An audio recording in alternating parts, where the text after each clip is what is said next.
পাগলিটাও মা হয়েছে, বাবা হয়নি কেউ। কোনো এক মানুষরূপী জানোয়ারের লালসার শিকার এক মানসিক ভারসাম্যহীন নারীর কোলজুড়ে এসেছে ফুটফুটে এক কন্যা সন্তান। মঙ্গলবার ২৯ জুলাই সকাল ১১টা ২০ পাইকগাছা মেইন রোডের হিরো শোরুমের বিপরীতে জনবহুল সড়কের পাশেই প্রসব ব্যথায় কাতরাচ্ছিলেন মানসিক ভারসাম্যহীন এক নারী।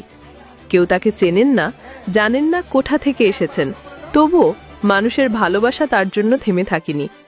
স্থানীয় পথচারী ও শুভবুদ্ধি সম্পন্ন মানুষজন এগিয়ে আসেন সহায়তায়। রাস্তার পাশেই তিনি জন্ম দেন এক ফুটফুটে কন্যা সন্তানের। অবিলম্বে লোকজন মিলে মা ও নবজাতককে পাইকগাছা উপজেলা স্বাস্থ্য কমপ্লেক্সে নিয়ে যান এবং হাসপাতালে ভর্তি করান। বর্তমানে মা ও শিশু দুজনেই নিরাপদে রয়েছেন এবং সুস্থ আছেন।